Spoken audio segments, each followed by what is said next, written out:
Ladies and gentlemen, boys and girls, fans and critics, lovers and exes.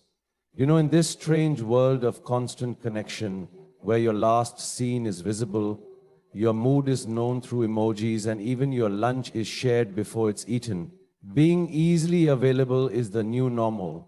And when something becomes too common, too easy to reach, too predictable, its value begins to fade. You see, the truth is, we humans are wired to chase what we can't easily have. It's not arrogance, it's psychology. The more someone is always around, the more we begin to take them for granted. It's not because we're bad people, it's just how we're built.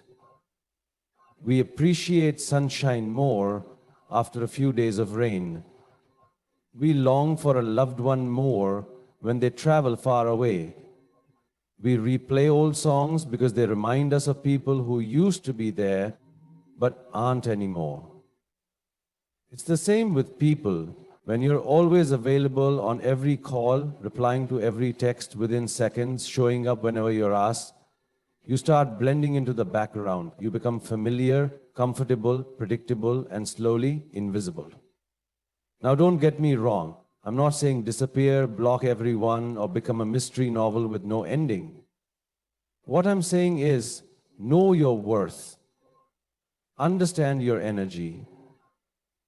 Realize that your time, your attention, your presence, it's a gift, and a gift should not be handed out like flyers on a street corner. Take a moment to think about the people you admire the most. The ones who walk into a room and command it without saying a word. The ones whose absence is louder than someone else's presence. Those are the people who mastered the art of selective availability. They don't show up for everything. They show up when it matters. And when they do, everyone takes notice. It's the same with stars. You don't see them all the time, but when they appear, the sky becomes more beautiful. Think about it. If the stars were out every day, would you still lie on your back at 2 a.m. and make a wish? Now let me be personal for a second. There were times in my life, especially early on in my career, when I wanted to be everywhere, do everything, please. I was hungry, I was ambitious, and I thought availability meant love. But over time, I learned, love that is always available is often forgotten. And respect that is handed out freely is rarely returned with the same intensity. So I changed. I started picking my moments. I started choosing silence over noise. And in that silence, I found power. The kind of power that doesn't need to scream to be heard. The kind of value that doesn't need to be advertised to be respected. This isn't about playing hard to get, it's about being hard to forget. When you give people space to miss you, they begin to appreciate you more. When you stop chasing and start choosing, the whole dynamic shifts. Your friendships become deeper, your relationships become more meaningful, your conversations become more intentional, and your time becomes sacred. It's the law of supply and demand. When something is rare, it becomes precious. And you, my friend, are rare. You just have to start believing it. Don't offer yourself at a discount. Don't be a clearance sale version of your true self. Be the limited edition, the collector's item, the first day, first show kind of presence that people line up for. And when you walk away for a while, maybe to grow, maybe to heal, maybe to just breathe, make sure you leave behind something unforgettable. Your energy, your kindness, your voice, your laughter, so that even in your absence, you're remembered, missed, wanted. So don't be afraid to be unavailable sometimes. Use your time wisely. Be present, but not always predictable. Show up, but not on demand. And trust me, when you return, it won't just be a comeback, it'll be a grand entry. Because your value isn't just in who you are when you're around, it's in how deeply you're missed when you're not. In a world that glorifies being busy, constantly surrounded by people, and being available 24/7, solitude has somehow become misunderstood. People look at being alone as something sad, as if silence is a sign of emptiness. But I believe silence is where all the magic happens. Growth doesn't happen when the world is watching. Growth needs solitude. It needs stillness. It needs you with you. Think about it. Have you ever seen a seed grow into a tree in front of your eyes? No. Because real transformation happens underground, in the dark, in the quiet, where nobody's applauding. The same is true for us. Our roots grow deeper when we step back from the noise of the world and truly sit with ourselves. Not scrolling, not replying, not performing, just being. When I started my journey in cinema, I was always surrounded by people.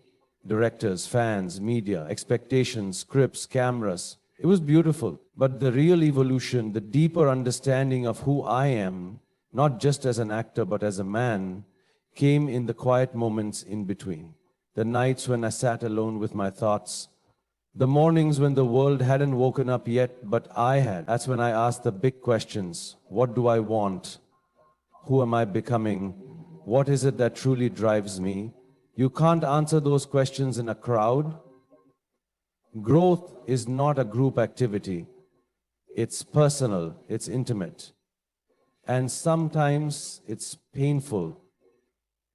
Because in solitude, you don't just discover your strengths, you face your fears, your insecurities, your truth. And truth, my friend, doesn't always wear makeup. But that's the beauty of it. When you allow yourself to sit in that discomfort, to feel what you've been avoiding, to confront what you've been ignoring, you begin to change. Not for others, not for applause, but for yourself. And that kind of growth, it's irreversible. There's a reason the caterpillar builds a cocoon in isolation. Because transformation needs protection from distraction. You cannot become who you're meant to be if you're constantly being influenced by who the world wants you to be. You need a place where the only voice you hear is your own. A space where the only approval you seek is from the person staring back at you in the mirror. Solitude is not loneliness. Loneliness is feeling empty even in a crowd. Solitude is choosing fullness in your own company. It is the quiet confidence of knowing that you are enough, that your thoughts matter, that your growth matters even if nobody claps for it right now. Sometimes people will not understand your need for space. They'll say, you've changed. And they're right, you have. Because you're evolving, you're choosing depth over noise. You're no longer interested in being everywhere with everyone, doing everything. You're more interested in becoming someone who is grounded, clear, and real. It's in solitude that ideas are born, art is created, dreams are nurtured. It's where you write that first page, paint that first stroke, take that first deep breath after a long battle with self-doubt. All the noise out there, likes, opinions, trends. It fades away when you're with yourself. And in that quiet, something extraordinary begins to grow. Self-awareness. You begin to notice your patterns. You become aware of your habits, good and bad. You realize where you've been repeating history and where you need to break the cycle. That kind of clarity doesn't come from conversation, it comes from contemplation. So take time to be alone, not because the world rejected you, but because you chose yourself. Because you believe you deserve your own attention before you go seeking it elsewhere. Because sometimes the most powerful thing you can do is go within and return as someone the world doesn't recognize but can't ignore. And when you do come back, you won't need to say a word. Your energy will speak. Your presence will say it all. That you went away not to escape but to evolve. Because in the end, It's not just about growing, it's about growing in the right direction. And for that, solitude isn't optional. There's something about mystery that pulls us in, something incredibly attractive, undeniably magnetic about the things we don't fully understand. That flicker in someone's eye when they smile and don't explain why, that pause before an answer, that decision to not reveal everything, that little layer of the unknown. It's sexy, not because it hides, but because it makes you want to know more. We live in an age where everything is shared. We know what people ate, where they went, who they were with, what they thought, and sometimes even what they felt, before they even felt it properly.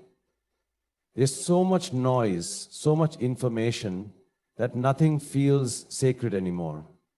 And yet, the most captivating people, the ones who stay in your mind long after they've left the room, are the ones who don't show all their cards. You see, when you don't reveal everything, you allow curiosity to live. And curiosity, my friend, is a spark that keeps people coming back. The heart doesn't fall for what it fully knows. It falls for what it wants to know more of. That's why movies have trailers and not summaries. That's why books have chapters that make you turn the page, not paragraphs that give away the ending. Think of the stars. Not celebrities, but the ones in the sky. We don't know exactly what each one is, how far it truly is, what it holds, and yet we look up every night, captivated. That's the power of mystery, that quiet allure, that unspoken promise that there's something more, something deeper, richer, hidden just beneath the surface. I've learned, both as a performer and a person, that giving a little less often gives a lot more. When you don't spell out every emotion, when you don't explain every move, when you let people feel rather than know, you leave a piece of yourself behind. And that piece becomes unforgettable. You don't have to be a puzzle. You don't have to be cold or distant.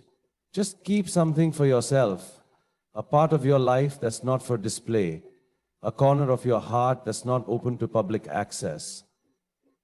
In a world that asks for full access all the time, having a private room inside you that only you can enter is power.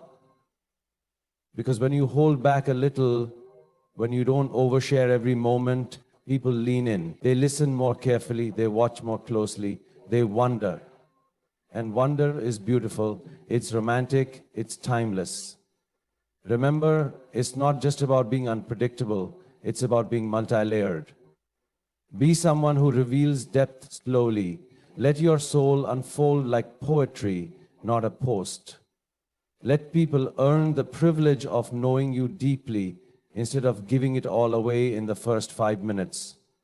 Mystery is not about playing games. It's about having dimensions. It's about knowing that you are not just your opinions, your habits, or your history. You are a story with many chapters, and not all of them need to be told at once. Some things become more beautiful when they're discovered slowly. In relationships too, mystery keeps love alive.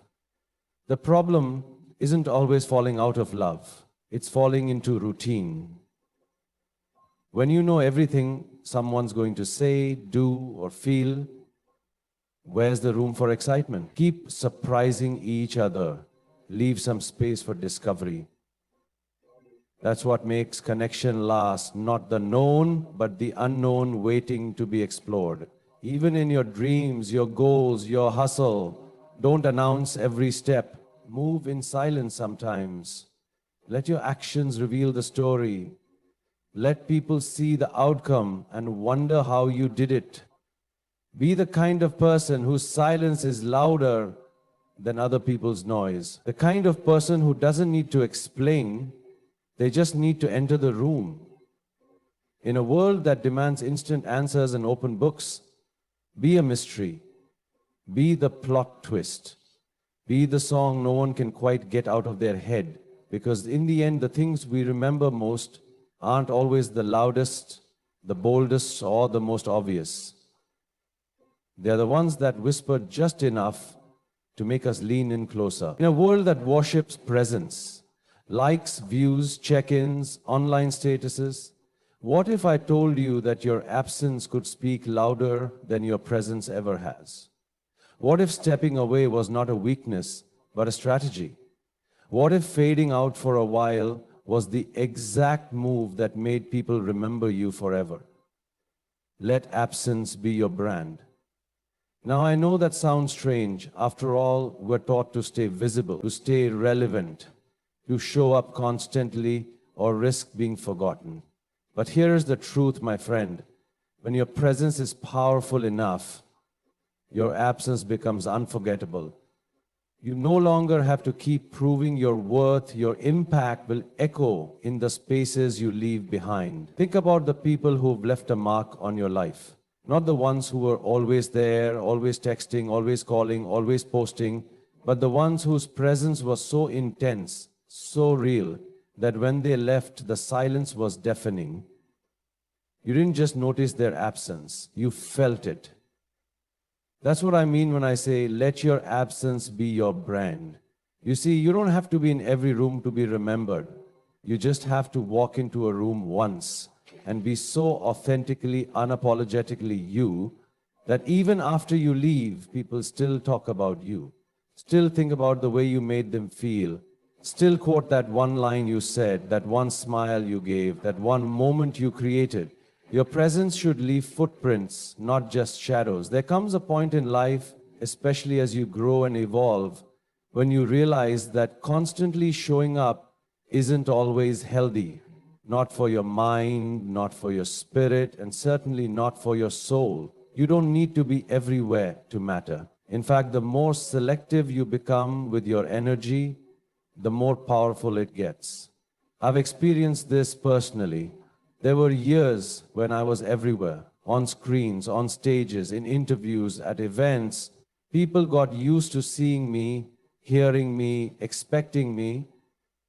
But then I took a step back, I paused. Not because I was lost, but because I was building something deeper. And during that pause, something interesting happened. People didn't forget, they remembered. In fact, they remembered more. Because my absence made them revisit what I had given them before. It's in absence that true presence is tested. But don't get me wrong, this isn't about playing hard to get or vanishing for the sake of attention. It's about making your moments count so much that you don't need to constantly be there. It's about understanding that a single word said at the right time, in the right way, can be more powerful than 1,000 said every day. Look at legends, artists, thinkers, creators. They don't overwork themselves. They allow their work, their legacy to speak for them even when they're not in the room. Their absence becomes iconic. It's a silence that demands respect. You can be that person too. Whether in your relationships, your career, your passion projects, leave enough of yourself behind that when you pull away, it creates space. Space that feels a little empty, a little quieter, a little less bright. That's the mark of someone who mattered. Let your brand be the aftertaste of depth, not the noise of frequency. You don't have to post everything. You don't need to tell everyone what you're up to. You don't need to explain your silence. Sometimes the most powerful statement is not a tweet, but a pause. A graceful, confident pause that says, I'm working, I'm growing, I'm becoming. And when I return, it'll be worth the wait. Absence, when used wisely, becomes mystique. It becomes maturity. It becomes mastery. So don't be afraid to disappear for a while, to heal, to evolve, to plan your next move. And when you come back, let it be with a roar, not a whisper. Because when your absence is just as powerful as your presence, you've become unforgettable. And that, my friend, is the brand no one can replicate.